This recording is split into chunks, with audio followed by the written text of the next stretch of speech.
اور جلالی بابرکت نام میں ایک بار پھر خدا کا خادم پاسٹر آصف آپ کے خدمت میں خداوند یسوع مسیح کی تماثیل میں سے ایک اور تمثیل لے کر حاضر ہوں۔ عزیزو، آج جس تمثیل کے تعلق سے میں بیان کرنا چاہوں گا یہ بھی بہت مشہور تمثیل ہے، اور اس میں خداوند یسوع مسیح نے اپنے اصل مقصد کو، اس دنیا میں آنے کے مقصد کو بیان کیا کہ وہ کھوئے ہوئوں کو ڈھونڈنے آیا ہے اور نجات دینے آیا ہے۔ یقیناً آپ سمجھ گئے ہوں گے کہ آج کی جو تمثیل ہے یہ کھوئی ہوئی بھیڑ کی تمثیل ہے۔ اس کا حوالہ ہمیں لوکا طبیب کی معرفت لکھی گئی خوشخبری اور اس کے 15 باب میں ملتا ہے۔ میں آپ کے سامنے اس کی پہلی 7 آیات کا ورد کروں گا اور اس کے بعد میں اس تعلق سے بیان کرنے کی کوشش کروں گا۔ لوکا طبیب کی معرفت لکھی گئی خوشخبری، اس کا 15 باب اور اس کی پہلی آیت سے، سب محصول لینے والے اور گنہگار اس کے پاس آتے تھے تاکہ اس کی باتیں سنیں، اور فریسی اور فقی بڑبڑا کر کہنے لگے کہ یہ آدمی تو گنہگاروں سے ملتا اور ان کے ساتھ کھانا کھاتا ہے۔ اسے ان سے تمثیل کہی کہ تم میں سے کون ایسا آدمی ہے جس کے پاس 100 بھیڑیں ہوں اور ان میں سے ایک کھو جائے تو 99 کو بیابان میں چھوڑ کر اس کھوئی ہوئی کو جب تک مل نہ جائے ڈھونڈتا نہ رہے، پھر جب مل جاتی ہے تو وہ خوش ہو کر اسے کندھے پر اٹھا لیتا ہے اور گھر پہنچ کر دوستوں اور پڑوسیوں کو بلاتا اور کہتا ہے کہ میرے ساتھ خوشی کرو کیونکہ میری کھوئی ہوئی بھیڑ مل گئی ہے۔ میں تم سے کہتا ہوں کہ اسی طرح 99 راست بازوں کی نسبت جو توبہ کی حاجت نہیں رکھتے،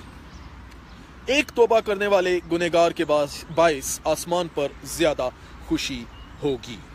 خداوند کے پاک کلام کے پڑھے سنے جانے پر اس کی برکت ٹھہرے۔ عزیزو، یہ تمثیل ہماری اپنی زندگی کے تعلق سے ہم پر اپیل کرتی ہے۔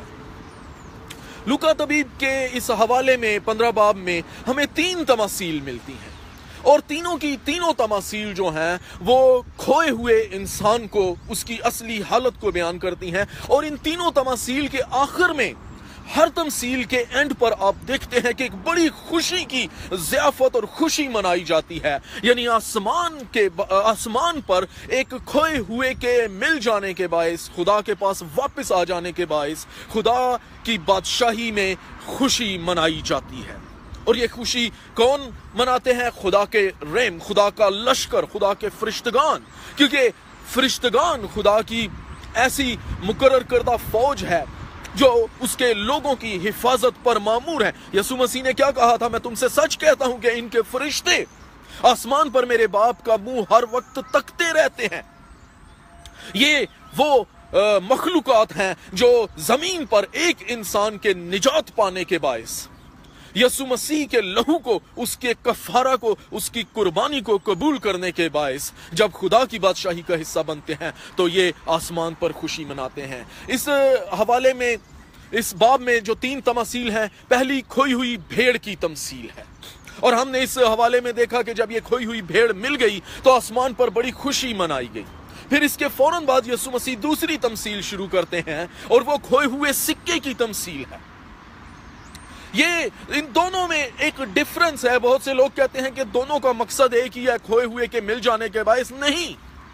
یہاں 2 ڈیفرنٹ طرح کے انسانوں کا بیان ہے۔ دوسری تمثیل جو کھوئے ہوئے سکے کی ہے وہ میں آنے والے چند دنوں میں بیان کروں گا، اور تیسری جو تمثیل ہے وہ کھوئے ہوئے بیٹے کی تمثیل ہے جو چند ہفتے پہلے میں آلریڈی بیان کر چکا ہوں۔ آپ یوٹیوب پر بھی دیکھ سکتے ہیں مصرف بیٹے کی تمثیل، دا پروڈیگل سن، اور فیس بک پر بھی میری آئی ڈی میں جا کر آپ اس کو دیکھ سکتے ہیں کھوئے ہوئے بیٹے کی تمثیل کے تعلق سے۔ اب جو کھوئی ہوئی بھیڑ ہے یہ اپنی غلطی کی وجہ سے، اپنی غلط خواہشات کی وجہ سے، اپنے کردار کی وجہ سے خود سے کھو گئی۔ یہ اس کی اسٹوپیڈیٹی ہے، یہ اس کی بے وقوفی ہے جس کے باعث وہ کھو چکی ہے۔ جبکہ جو کھوئے ہوئے سکے کی تمثیل ہے، اس میں جو یسوع مسیح نے بات بیان کی ہے، آنے والے دنوں میں جب میں بیان کروں گا تو میں تفصیل سے بیان کروں گا۔ یہاں پر یہ ان انسانوں کے تعلق سے ہے جو خود سے نہیں کھوئے، بلکہ ان تک یسوع مسیح کی خوشخبری نہیں پہنچی، کیونکہ سکہ ایک بے جان چیز ہے، وہ خود سے موو نہیں کر سکتا، اور ہم میں سے بھی اکثر چیزیں کھو جاتی ہیں، اکثر لوگ اپنے سکے گم کر دیتے ہیں، بہت سی چیزیں ہم سے، یہ کوئی بڑی بات نہیں ہے اس طرح سے کھو جانا، لیکن بھیڑ کا کھو جانا یہ بڑی خطرناک بات ہے، ایک ایسے ایماندار کا کھو جانا جو اس کے گلہ میں شامل ہے، جو اس کی کلیسیا کا حصہ ہے، جو بھیڑ خانے کا حصہ ہے، اور وہ یسوع مسیح کی بادشاہی پر کو جانتے بوجھتے ہوئے بھی اس سے دور چلا جاتا ہے، یہ حقیقی کھو جانے کا جو ہے افسوس کا مقام ہے۔ اور پھر ہم دیکھتے ہیں کہ کھوئے ہوئے سکے کے بھی مل جانے پر خوشی منائی گئی، اور کھوئے ہوئے بیٹے کے بھی واپس آنے پر بڑی خوشی اور بہت بڑا جشن اور ضیافت کا انتظام کیا گیا۔ خدا کی بادشاہی میں عزیزو، جب ایک ایماندار خدا کی بادشاہی میں ایک شخص داخل ہوتا ہے، ایک انسان توبہ کرتا ہے، تو بہت بڑی خوشی منائی جاتی ہے۔ خداوند یسوع مسیح اسی لیے آیا۔ اب ہم نے اس تمثیل کے شروع میں جو چیز دیکھی ہے وہ یہ ہے کہ محصول لینے والے اور گنہگار، ان کے ساتھ یسوع مسیح کا رابطہ تھا، وہ یسوع مسیح کے پاس آتے، یسوع مسیح ان کے پاس جاتا، ان کے ساتھ کھانا کھاتا، ان سے رفاقت رکھتا تھا، اور یہی بات فقی اور فریسی جو مذہب کے ٹھیکیدار ہیں، ان کے لیے یہ چبھنے والی بات تھی، ان کے لیے یہ قابل برداشت نہیں تھا کہ وہ گنہگاروں کے پاس جائے، اس لیے کہ وہ خود کو بہت پارسا اور بہت عقل مند جانتے تھے، اور خدا کی بادشاہی کے وہ ٹھیکیدار بنے ہوئے تھے، خدا کی شریعت انہیں دی گئی تھی، اس میں وہ جوڑ توڑ کرتے تھے، اور اپنی بھلائی کے لیے صحیفوں کو موڑ توڑ کر اپنی بھلائی کے لیے ان کی غلط تشریحات بیان کرتے تھے۔ خدا نے انہیں 10 احکام دیے تھے، لیکن انہوں نے لوگوں پر ہزاروں احکامات کا بوجھ ڈال دیا تھا، اور آپ ان احکام میں سے کسی کو ایک انگلی بھی لگانا گوارا نہیں کرتے تھے۔ اب یہ لوگ یسوع مسیح پر غصہ ہوتے تھے اور اس سے عداوت رکھتے تھے کہ یہ گنہگاروں کے پاس آیا، اور یسوع مسیح نے ان کی اس حالت کو دیکھ کر یہ بیان کرنے کی اس تمثیل کے وسیلے سے کوشش کی کہ تندرستوں کو نہیں بلکہ بیماروں کو طبیب کی ضرورت ہے، اور یسوع مسیح ہماری روحانی تعلیم کے لیے، ہماری روح کی شفا کے لیے آیا ہے۔ جیسے دنیاوی ڈاکٹر، دنیاوی طبیب، دنیا کے ڈاکٹر ہماری فزیکل باڈی کی کیئر کرتے ہیں، ایسے ہی خدا نے انسان کی روح کی کیئر کے لیے اس دنیا میں انسان بن کر جنم لیا۔ ہم دیکھتے ہیں کہ یہ تمثیل جب یسوع مسیح نے ان لوگوں کے ساتھ بیان کی، ان لوگوں کے سامنے بیان کی، تو اس میں بڑا واضح کیا کہ تم میں سے کون ہے جس کے پاس 100 بھیڑیں، یعنی وہ سارے کے سارے ایماندار ہیں جو خدا کی بادشاہی کا حصہ ہیں، اور ان میں سے ایک کھو جاتی ہے، وہ 99 کو چھوڑ کر، یہاں جو لفظ بیابان میں لکھا ہے وہ بیابان میں ان کو پراگندہ ہونے کے لیے چھوڑ کر نہیں جاتا، بلکہ ان کو بیابان میں ایک محفوظ جگہ پر بھیڑ خانہ کے اندر محفوظ کر کے پھر وہ کھوئی ہوئی کی تلاش کے لیے نکلتا ہے۔ یہ خدا کا وہ سفر ہمیں بیان کرتا ہے جب اس نے دیکھا کہ اسرائیل جو کھوئی ہوئی بھیڑیں ہیں، جو اس کے لوگ ہیں، وہ لوگوں کو نجات کی جانب نہیں لے کر آ رہے، تو اس نے ان کو ایک خاص جگہ پر، ایک خاص مقام پر، ایک محفوظ ملک کے اندر ایک جگہ پر مخصوص کیا، چھوڑا، اور وہ خود انسان کی تلاش میں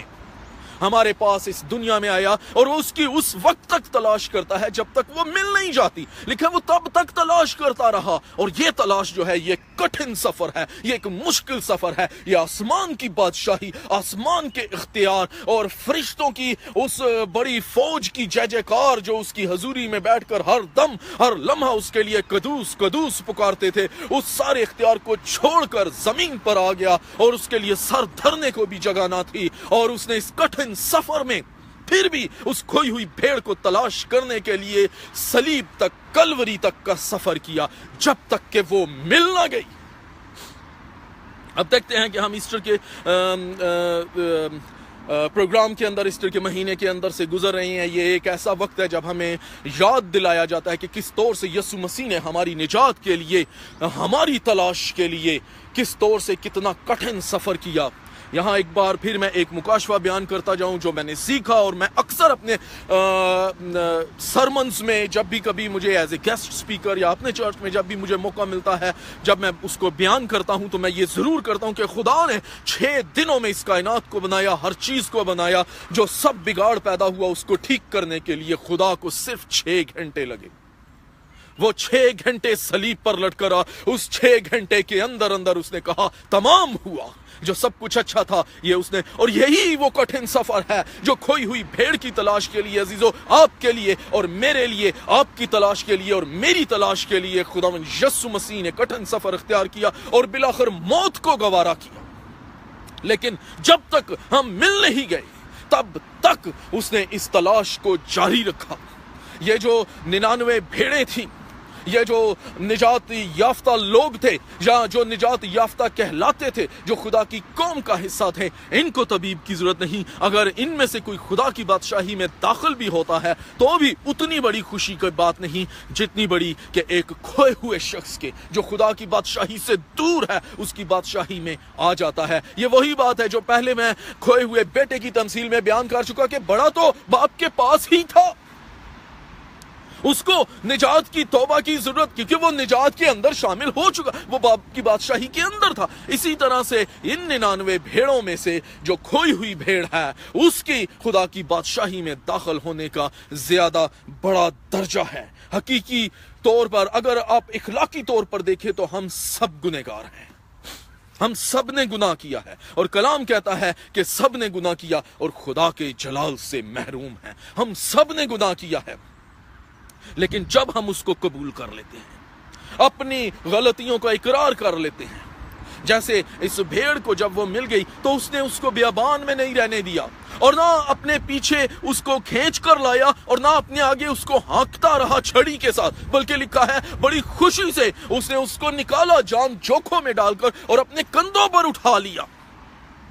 تاکہ اب وہ زیادہ دور نہ جا سکے، اب وہ گمراہ نہ ہو سکے، اب اس کے پاؤں کو ٹھیس نہ لگ سکے، اب وہ کوئی مصیبت نہ برداشت کر سکے، کیونکہ ساری مصیبت، ساری مشکلیں، ساری پریشانیاں، ساری بیماریاں، ساری کلفتیں اور الجھنیں اس نے اپنے بدن پر ہماری نجات کے لیے حاصل کر لی. یہ یسوع مسیح ہے اور اس نے اسی لیے اس کھوئی ہوئی بھیڑ کو اپنے کندھوں پر اٹھایا اور لے کر اس کو بھیڑ خانہ میں داخل کیا. عزیزو، وہ آج آپ کی اور میری تلاش کے لیے ہمیں ڈھونڈ رہا ہے.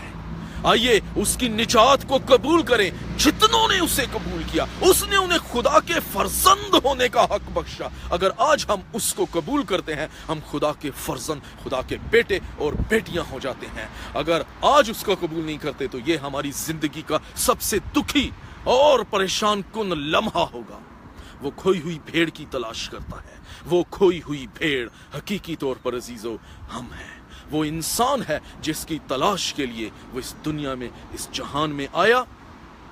اور اس نے بالآخر اس کو تلاش کیا اور باپ کی بادشاہی تک لے کر گیا. خدا آپ کو اس کلام کے وسیلہ سے برکت دے. میرا مقصد یہی ہے کہ میں اوپن ایئر زیادہ سے زیادہ کلام کو شیئر کروں، کیونکہ میں چاہتا ہوں کہ جس طور سے بھی ممکن ہو سکے خدا کے کلام کے لیے میں کر سکوں زیادہ سے زیادہ منادی. اور اس طرح اوپن ایئر میرا کوشش ہوتی ہے کہ میرے آس پاس جو گزرنے والے لوگ ہیں وہ بھی سن سکیں اور ان میں سے کچھ لوگ سن کر یسوع مسیح کے پاس آ سکیں اور اس کی نجات کو حاصل کر سکیں. میرا ساتھ دیجئے گا. یہ ایک ایسا میڈیا ہے جس کے وسیلہ سے ہم خدا کو جلال دے سکتے ہیں. برائے مہربانی ان تمام تماثیل کو آپ زیادہ سے زیادہ شیئر کریں تاکہ زیادہ سے زیادہ لوگ خدا کی خوشخبری کو سن سکیں اور نجات کے مقام تک پہنچ سکیں، کیونکہ ہم آخری دور میں رہ رہے ہیں. خدا آپ کو برکت دے. میں آپ کے لیے دعا کرنا چاہوں گا. میرے ساتھ رہیے. ہمارے نہایت ہی مہربان، بزرگ، جلالی، وفادار، لا تبدیل آسمانی پتا، تیرا شکر، تیری تعریف، تمجید، ستائش، مدح، سرائی، حمد اور جے جیکار کرتے ہوئے تیری پاک حضوری میں زمین تک جھک کر تجھے سجدہ کرتا اور مبارک کہتا ہوں. اقرار کرتا ہوں کہ اپنی ہی ذات میں خاک و راکھ ہوں، لیکن جو کچھ بھی ہوں تیرے فضل سے ہوں اور تیرے ہی فضل کا سہارا لے کر اس کھلے آسمان کے نیچے تیری بادشاہی کا اعلان کرتا ہوں. اور خدا تیری پدرانہ محبت اور تیری شفقت کا اقرار کرتا ہوں، جس کے وسیلہ سے تو نے ہماری صورتوں کو اپنی ہتھیلیوں پر کھود رکھا اور جس کے وسیلہ سے تو نے ہماری ساری بیماریاں، پریشانیاں، دکھ، تکلیف اپنے بیٹے پر لا دیتا کہ اس کے وسیلہ سے ہم نجات پا کر ہمیشہ کی بادشاہی میں داخل ہو سکیں. ہم جو کھوئی ہوئی بھیڑ کی مانند ہیں خداوند، ہم تیری حضوری میں واپس آنا چاہتے ہیں. یسوع کے نام میں اپنے روح القدس کی قدرت کے وسیلہ سے خدا ہم پر دیا کر، رحم کر. اس وقت میں تیرا خادم ہوتے ہوئے خدا باپ، خدا بیٹے اور خدا پاک روح کے نام میں تیرے اعلیٰ الہی اتم اختیار کو لیتے ہوئے ان سننے والی جانوں کے لیے، ارد گرد کے لوگوں کے لیے، اس جگہ کے لیے سلامتی کی دعائیں خیر چاہتا ہوں. ہماری کوئی بھی پریشانی ہو، چاہے بیماری ہے، چاہے خدا کوئی مالی مشکلات ہیں، کوئی خدا خاندانی پریشانیاں ہیں، جس طور کی بھی مشکلات ہیں، یسوع کے نام میں تو نے ان کا مداوع کیا. ہم اپنی فتح کو ان بیماریوں، پریشانیوں اور آزمائشوں پر کلیم کرتے ہیں یسوع کے نام میں. آمین آمین. Thank you. God bless you.